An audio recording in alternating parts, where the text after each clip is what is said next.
Let me introduce you to the basic technology of the antimicrobials. Trimethoxy-silyl-propyl-dimethyl octadecyl ammonium chloride. The first part is the silane base. This silane base is the antimicrobial's anchor.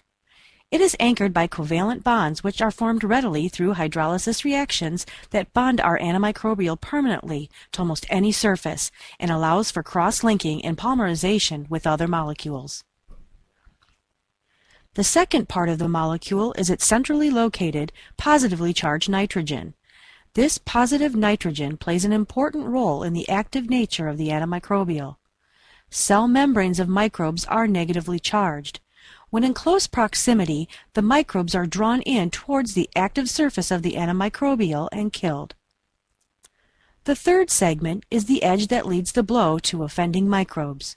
This long molecular chain acts like a sword that pierces the cell membrane of all microbes that come into contact with it. These three parts of the antimicrobial combine to give its unique and effective mode of action.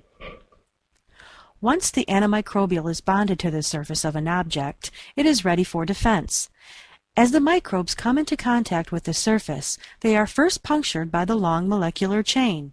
The positive-negative attraction in between the positive nitrogen and the negative cell membrane draws the microorganism even further down on the sword.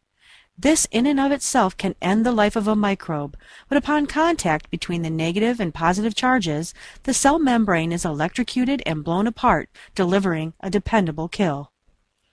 In addition, since this process transfers nothing from the antimicrobial to the cell, the field stands ready for the next wave and can continue to work at full strength indefinitely.